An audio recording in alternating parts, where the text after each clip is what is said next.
जय जय श्री राधे श्याम। कैसे हैं आप लोग? विश्वास है बहुत ही कुशल मंगल होंगे और उतने ही कुशल मंगल ढंग से आपका अध्ययन भी चल रहा होगा।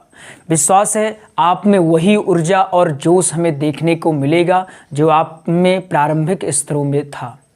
तो हमने पार्ट 12 में जाना था कि सुकदेव जी महाराज का आगमन होता है, जहाँ पर परीक्षित जी महाराज और भी जो बहुत ऋषि मुनि देवगण विराजमान पहले से थे। तो जैसे ही सुकदेव जी महाराज का आगमन होता है सभी लोग उनको प्रणाम करने लगते हैं। परीक्षित जी भी प्रणाम करके विनय पूर्वक उन्हें आसन में बैठने के लिए कहते हैं या आसन ग्रहण करने के लिए कहते हैं।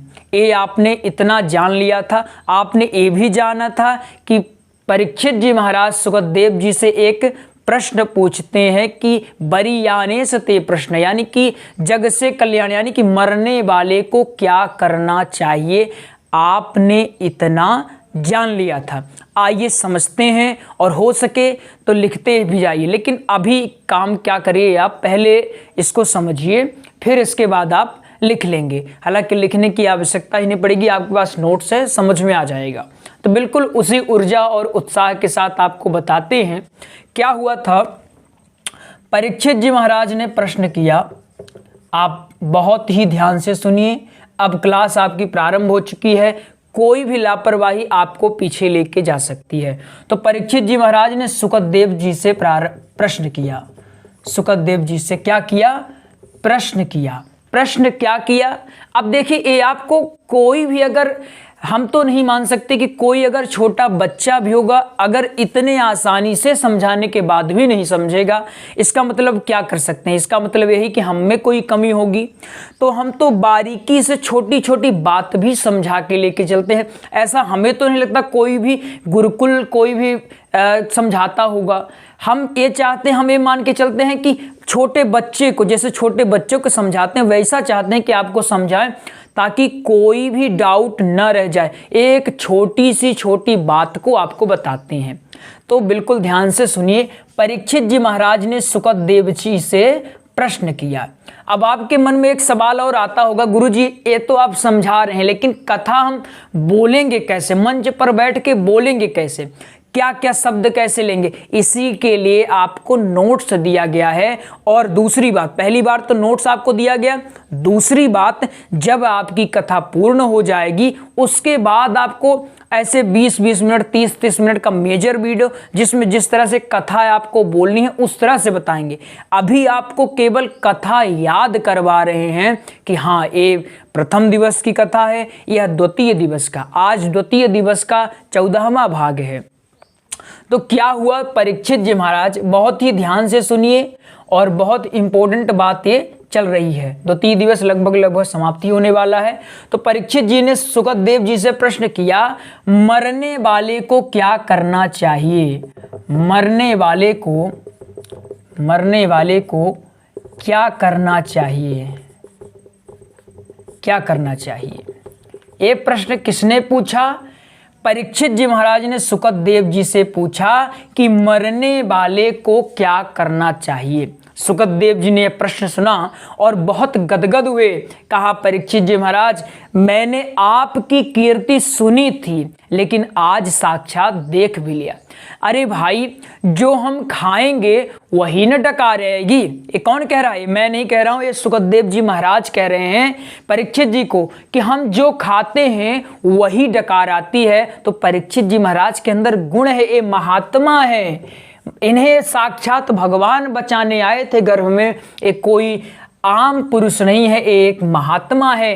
तो जो इनके अंदर था, यानी अगर आपके अंदर गुण है तो आप किसी से बात करेंगे तो अच्छी बात ही उन्हें देंगे, और यदि आपके अंदर अवगुण है तो आप चाह कर भी अच्छी बातें नहीं कर सकते हो। तो परीक्षित जी महाराज महात्मा है, महात्मन पुरुष हैं, तो ये पूछते हैं कि मरने वाले को क्या करना चाहिए। ये पूछा। सुकदेव जी महाराज गदगद हुए और कहे, ये आपने जो प्रश्न पूछा केवल आपके लिए नहीं था, आप चाहते तो ये भी पूछ सकते थे कि महाराज मैं 7 दिन बाद मरने वाला हूँ, कृपया करके मुझे बताइए मुझे क्या करना चाहिए। लेकिन ये राजा हैं और राजा कभी अपने बारे में नहीं सोचता, ये संत हैं, संत भी कभी अपने बारे में नहीं सोचता, वो तो समाज के बारे में सोचता है। इसीलिए इन्होंने यह प्रश्न किया है। कोई छोटी बात नहीं है, ये बड़ी बात है, इसमें बड़ा तर्क किया जा सकता है। जब अगर आप सत्संग करना चाहें तो केवल इसी टॉपिक में आप 1 घंटे बोल सकते हैं, 1 घंटे आप केवल इसी टॉपिक में बोल सकते हैं, कोई दिक्कत नहीं। तो यहां तक आपको बात समझ में आई। तब सुखदेव जी महाराज कहते हैं कि हे राजन, मैं आपको बताता हूं कि मरने वाले को क्या करना चाहिए। एक कहते हैं कि एक बात बताइए, अगर हमारी पहचान बड़े आदमी के साथ, किसी बड़े आदमी के साथ है, क्योंकि कथा जो है, अब यहां एक बात आपको सीखने को मिलेगी। क्या सीखने को मिलेगी?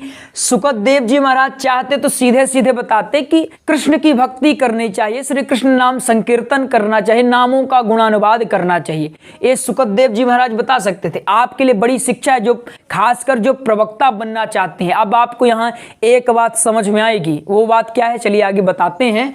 सुखदेव जी महाराज चाहते तो डायरेक्ट बता सकते थे कि परीक्षित, अगर आप चाहते हैं, आप ही नहीं कोई भी अगर मृत्यु लोक का प्राणी चाहता है कल्याण, तो साक्षात श्री कृष्ण की भक्ति करे, उन्हीं का चरण पकड़ ले। लेकिन इन्होंने ऐसा कुछ भी नहीं कहा, इन्होंने उदाहरण दिया। ये जानते थे कि अगर हम सीधे सीधे बात को कह देंगे तो परीक्षित के मस्तिष्क में कुछ जाने वाला नहीं है। इसी तरह आपको सीखना क्या चाहिए कि कुछ भी अगर आप चाहते हैं कि आपके श्रोता या आप जिन्हें भी कुछ बात अपनी बता रहे हैं वो समझें, सदैव याद रखें, अनुसरण करें, तो आप उन बातों में कुछ एग्जाम्पल्स जोड़ दें, कुछ उदाहरणों को ऐड कर दें, जिससे वो आपकी बात सदैव याद रखे। तो सुखदेव जी महाराज कहते हैं कि एक बात बताइए महाराज, अगर हमारी पहचान किसी बड़े राजा मिनिस्टर से है, आज के ज़माने में बात करें जैसे कि अगर हमारी पहचान प्रधानमंत्री से है, उनका मोबाइल नंबर हमारे पास है, तो क्या हमें छोटे मोटे कर्मचारियों से डरने की आवश्यकता है? माना आप बुलेट लिए चल रहे हैं, आपकी पहचान प्रधानमंत्री जी से है, आपको किसी पुलिस वाले ने पकड़ लिया और बोला कि आप दिखाइए, कागज़ दिखाइए, हेलमेट कहाँ है, बहुत कुछ पूछने लगा। आपने तुरंत फ़ोन घुमाया प्रधानमंत्री जी के पास और कहा लीजिए बात कर लिया। प्रधानमंत्री का नंबर देखा, प्रधानमंत्री की आवाज़ सुनी, तो आपको कोई रोकेगा? किसकी मजाल है जो आपको रोक ले? इसका मतलब अगर हमारी पहचान किसी बड़े अधिकारी से है, एक कलयुग की बात हम लाए हैं इसलिए प्रधानमंत्री आए। सुखदेव जी महाराज राजा महाराजाओं को उदाहरण दे रहे थे, लेकिन हम जिस पीढ़ी में हैं, यहाँ कलयुग की पीढ़ी चल रही, इसलिए प्रधानमंत्री और हवलदार वाला उदाहरण चला, इसलिए समय के अनुकूल उदाहरण देना है। तो अगर हमारी पहचान बड़े अधिकारी से है, बड़ा अधिकारी है, तो हमें क्या छोटे मोटे अधिकारियों से डरने की आवश्यकता है क्या? नहीं आवश्यकता है। ठीक उसी प्रकार सुखदेव जी कहते हैं कि भगवान श्री कृष्ण साक्षात कहते हैं कि जितने भी देवगण हैं ये सब मेरे कर्मचारी हैं, मेरे अधीनस्थ होकर काम करते हैं। अग्नि मेरे अधीनस्थ होकर के जलाती है, मृत्यु मेरे अधीनस्थ होकर मारती है, वायु मेरे अधीनस्थ होकर हवा देती है, सूर्य मेरे अधीनस्थ होकर के प्रकाश देता है। इसलिए अगर कोई प्राणी मेरी भक्ति करता है तो उसे और किसी से डरने की आवश्यकता नहीं है।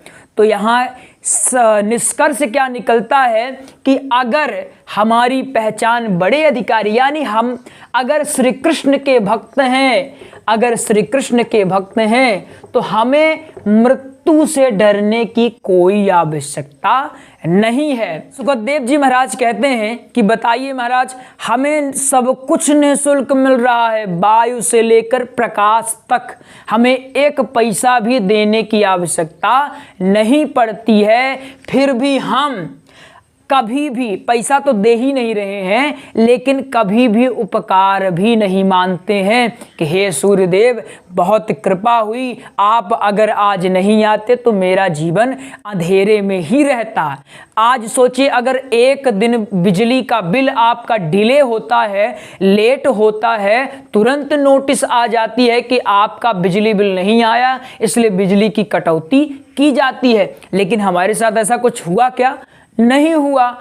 तो कहते हैं अगर हम पैसा तो दे ही नहीं रहे, कुछ खर्च कर नहीं रहे हैं, एक लोटे जल की बात है, जल अर्पण कर दें तो उसमें हमारा क्या जाता है, स्नान कर ही रहे होते हैं तो उसमें अगर आप जल को अर्पण कर देते हैं तो क्या आपका चला जाएगा। तो यहाँ कहने का अर्थ ये है, ये तो हमने एक्स्ट्रा ऐड किया, बाकी कहने का सीधा सीधा अर्थ है कि इन्होंने पूछा, अब अगर समझाया जाए थोड़े से वाक्यों में, इन्होंने पूछा मरने वाले को क्या करना चाहिए। सुखदेव जी कहते हैं कि बड़े अधिकारी, बड़े अधिकारी कौन है, बड़े अधिकारी इसलिए कह रहे हैं ताकि आपको याद रहे। क्षमा चाहते हैं, थोड़ा खांसी आ गई थी बहुत भयंकर तरीके से, इसलिए थोड़ा रुकना पड़ा। तो चलिए फिर से प्रारंभ करते हैं। चूँकि आज परीक्षा ले रहे थे आप लोगों की, तो सुबह से 8 बजे से लेकर के 12-1 बजे तक उसी में लगे रहे तो पूरा गला एकदम बैठ गया। लेकिन आज चूँकि बुधवार को वीडियो भी डालना है, क्लास भी आपकी रहती है, इसलिए आज वीडियो बनाना हमने ज़रूरी समझा। चूँकि अगर अब लेट होता जाएगा धीरे धीरे बहुत प्रॉब्लम होगी, इसलिए हम सोचते हैं अब बिल्कुल लेट ना हो, कुछ भी हो, स्वास्थ्य जैसा भी हो करेंगे। तो कहाँ तक आपने समझा कि सुखदेव जी महाराज कहते हैं कि अगर कोई मरने वाला व्यक्ति है तो उसको बड़े अधिकारी कौन है, साक्षात श्री कृष्ण जो कालों के भी काल हैं। अरे यमराज से क्यों डरना है, यमराज भी इनके अधीनस्थ काम कर रहे हैं। तो अगर इनसे पहचान हमारी है, इनका पैर हमने पकड़ा है, तो हमें यमराज से डरने की क्या आवश्यकता है। मृत्यु से वो डरते हैं जो इनके साथ नहीं है, जो बस मृत्यु का ही स्वागत करते रहे, यमराज भगवान रक्षा करना। अरे वो क्या रक्षा करेंगे, आपकी कितनी भी पहचान हवलदार से है, अगर आपको एसडीएम साहब ने बुला लिया है तो हवलदार क्या करेगा, कुछ नहीं करेगा। एसडीएम साहब ने, डीएम साहब ने बुलाया अगर है तो आपको वहाँ जाना पड़ेगा। हवलदार से आपकी कितनी भी पहचान हो वहाँ जाना ही पड़ेगा। लेकिन अगर आपकी डीएम से पहचान है, यानी डिस्ट्रिक्ट मजिस्ट्रेट से आपकी पहचान है, कलेक्टर से आपकी पहचान है, और हवलदार आपको लेके जा रहा है कि मैं तुमको अंदर कर दूंगा, तो अंदर लेके जाएगा, कभी जा ही नहीं सकता। एक फोन आया डीएम का, हाँ भाई बताओ क्या है, क्या हाल है, क्यों पकड़े हो, हमारे बहुत खास हैं वो, तुरंत उनको छोड़ो, तुरंत आपको छोड़ दिया जाएगा। ठीक उसी प्रकार अगर आप साक्षात श्री कृष्ण समर्पित है, पूरी तरह से, समर्पण भी बहुत तरह के होते हैं। अगर आप दिखावे में समर्पित हैं कि नहीं, दिखावे में समर्पित है, किसी को देखा तो नगद एकदम चंदन बंदन थोपे और एकदम वेशभूषा चेंज किए कि हाँ भगवान बस बस हो गया, और जहाँ हो गया तब हो गया, राम राम क्या, उसी को क्या बोलते हैं कि मुंह में राम राम अब बगल में छुरी, पेटे में छुरी। ऐसा नहीं होना चाहिए समर्पण। समर्पण कैसा होना चाहिए, पूर्ण समर्पण, कि आप अगर कैसे भी पड़े हुए हैं, आपकी स्थिति कैसी भी है, फिर भी आपके मन मस्तिष्क में श्री कृष्ण का नाम ही होना चाहिए। ये है समर्पण। तो सुखदेव जी महाराज संक्षिप्त में कहते हैं कि अगर मैं सीधा सीधा कहूं कि मरने वाले को क्या करना चाहिए, तो श्री कृष्ण की भक्ति करनी चाहिए। इतना आपको समझ में आए, इतना ही आपको सिंपल बोलना है कि इन्होंने प्रश्न किया कि क्या करना चाहिए, इन्होंने बता दिया, बस इतना ही है। हाँ, इसको आपको अच्छे से व्याख्यात्मक रूप से लेके चलना है। जैसे एक कोई पेंटिंग होती है, हमसे तो पेंटिंग बनती नहीं, हम बनाते हैं तो आप लोग हंसने लगते हैं, लेकिन जैसे कोई पेंटिंग होती है, इसमें जितना ही आप जान डालोगे उतनी अच्छी हो जाएगी। अब इसको जैसे हमारे जैसा कोई रूखा सूखा बना दिया तो कितनी भी अच्छी बननी चाहिए थी, लेकिन बेकार बन गई। लेकिन अगर कोई अच्छा है पेंटर, यानी कि आप पेंटर नहीं है, लेकिन आपको पेंटर की तरह सोचना चाहिए। कैसे कि आपको हमने इतनी बात बताई, लेकिन आपको इसमें और क्या ऐड कर सकते हैं, इसमें क्या व्याख्यात्मक दे सकते हैं, समय के अनुकूल क्या कर सकते हैं। तो ये आपको समझ में आया। इन्होंने प्रश्न किया, सुखदेव जी ने बताया कि श्री कृष्ण की भक्ति करनी चाहिए। अब आपकी आगे की जो कथा है, अब आप अगले प्रसंग में सीखेंगे। चूंकि आज बहुत दिन बाद क्लास लिए हैं तो हम नहीं चाहते कि सीधे आपके ऊपर बोझ पड़ जाए, इसलिए थोड़ा सा बता दिए हैं। अगली क्लास में चूंकि श्लोक बहुत सारे होंगे, आज ही बताने वाले थे, लेकिन उसको हम सोच रहे हैं अगले यानी 15वें भाग में बताएंगे, ताकि आप पर ज़्यादा भार न पड़े और आप आसानी से कर लें। तो बिल्कुल मिलते हैं अगले प्रसंग में। अगर आपने नोट्स नहीं लिया है, भागवत जी का नोट्स भी तैयार हो चुका है, नोट्स तैयार हो चुका है। अगर आपने नोट्स नहीं लिया है तो इसका शुल्क 489 रुपये है, शुल्क जमा करवा देंगे। आपके स्क्रीन पर जो नंबर दिया गया है उसी 8269 वाला, तो इसी में आप कॉल करेंगे तो आपको ये नोट्स भी मिल जाएगा। बाकी अध्ययन बिल्कुल अच्छे से करते रहिए। आज हमने क्या जाना, अगर इस पर चर्चा कर रहे हैं तो परीक्षित जी महाराज, ये आगमन होता है सुखदेव जी महाराज का। परीक्षित जी महाराज पूछते हैं मरने वाले को क्या करना चाहिए, और ये बताते हैं कि मरने वाले को क्या श्री कृष्ण की भक्ति करनी चाहिए, क्योंकि वही योगेश्वर है, वही सब कुछ वही है, सर्व विद्यमान है, और बाकी जो है उनके कर्मचारी हैं। तो हमें बाकी से डरने की कोई आवश्यकता नहीं, केवल इनका चरण पकड़ लेना चाहिए। एक केवल आपकी कथा ही नहीं, इसको हम इतनी बारीकी से क्यों बता रहे हैं? आपको लग रहा होगा गुरुजी ये तो 2 मिनट में आप समाप्त कर देते। ये आपको हमने पहले भी कहा था कि अगर आप अभी नए हैं तो अगर कथा नहीं मिल रही है, कथा नहीं कर पा रहे हैं, तो सत्संग करना शुरू करिए। सत्संग के लिए अब आप एकदम तैयार हो चुके हैं, सत्संग अभी आप कर सकते हैं। अगर कोई आपको नहीं, अभी चूंकि आपको पहचान बनानी है, धीरे धीरे आपको पहचान बनानी है कि आपको कथा मिलने लगे धीरे धीरे, तो आप धीरे धीरे सत्संग करने लगे। इसलिए हम चाहते हैं बारीकी से ये चीजें आप चाहे सत्संग में आराम से बोल सकते हैं। आप बोल सकते हैं कि आज हम जो बताने वाले हैं जिस विषय में, वो है कि मरने वाले व्यक्ति को क्या करना चाहिए। हमारे सत्संग का यही विषय है। इस तरह से आप सत्संग को शुरू करते हैं। अब आपको हम यही कहेंगे, आप धीरे धीरे सत्संग से प्रारंभ करिए, सत्संग करने लगिए। सत्संग के धीरे धीरे आपकी बोलने की शैली अच्छी होगी, अभिव्यक्ति आप कर पाएंगे, मंच का डर समाप्त होगा, और धीरे धीरे कथा करने में आप सहजता होगी आपको। वीडियो को शेयर करिए। कुछ लोग ऐसे भी हैं जो गुरुकुल में नहीं जा सकते, घर में रह के सीखना चाहते हैं। कारण कुछ भी हो सकता है, धन नहीं है, या जिम्मेदारियां ज़्यादा हो गई हैं, या एज नहीं है, या घर में कोई ऐसा नहीं है जो हमें वहां लेके जाए। तो बहुत सारे कारण हो सकते हैं। तो अगर आप शेयर करते हैं, हो सकता है कोई आपके थ्रू किसी को मदद मिल जाए, ये बहुत बड़ी बात हो सकती है। हम तो लगे ही हुए हैं, घर घर गुरुकुल पहुंचाने का जो हमारा बेड़ा है, हमें लग रहा है जल्द ही सफल होगा, और वो सफलता आप लोग दिलाएंगे, क्योंकि आप हैं तो ही सब कुछ है। तो मिलते हैं अगले प्रसंग में, तब तक के लिए जय जय श्री राधे श्याम।